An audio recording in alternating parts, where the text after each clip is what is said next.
তোমরা কি মনে করো গার্লফ্রেন্ডকে নিয়ে হোটেলে রাত কাটানো হয়েছে না? তুমি যে তার হাত ধরে ঘুরছো এটা হচ্ছে না, তুমি তার সাথে কফি খাচ্ছ এটা হচ্ছে না করছো, তুমি নোট এক্সচেঞ্জ করতে গিয়ে ওর সাথে যে প্রেমের লেটার্স এই করছো এটা জানা করছো, রাত্রেবেলা রাত জেগে কথা বলছো জানা করছো, তুমি ওর দিকে খারাপ নজরে তাকাচ্ছ জানা করছো, তুমি ওর সাথে যা যা করছো সবই জানা হচ্ছে। আর আমরা তো এখন এটাকে ফ্যাশন মনে করি। আমরা মনে করি আমরা মনে করি যে ছেলে মেয়ে একসাথে পড়বে, কোনো সমস্যা নাই, কোনো সময় এটা এগিয়ে যাওয়ার যুগ এটা। এখন কি নিজের ইজ্জত সম্ভ্রম বিসর্জন দিয়ে এগিয়ে যেতে হবে?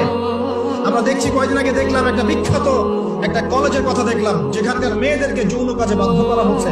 ইজ্জত বিক্রি করে কি অর্জন করতে যাচ্ছ তোমরা?